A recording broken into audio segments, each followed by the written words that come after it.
হযরত আবু সাঈদ আল খুদরি রাদিয়াল্লাহু তাআলা আনহু থেকে বর্ণিত হয়েছে।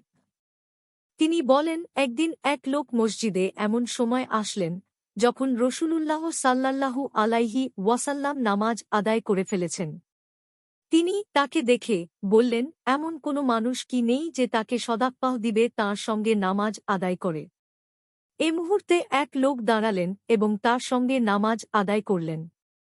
তিরমিজি, আবু দাউদ ৫৭৪, আহমাদ ১১৬১৩, দারিমি ১৪০৮, সহিহ আল জামি ২৬৫২, মুজাম আশ সগীর লিপ্ত তোবারানী ৬০৬, ৬৬৫, ইবনু হিব্বান ২৩৯৭, ২৩৯৮, মুস্তাদরাক লিল হাকিম ৭৫৮, সুনান আশ সগীর লিল বাইহাক্কি ৫৫০, ইরওয়া ৫৩৫, তিরমিজি ২২০, মিশকাতুল মাশাবিহ ১১৪৬।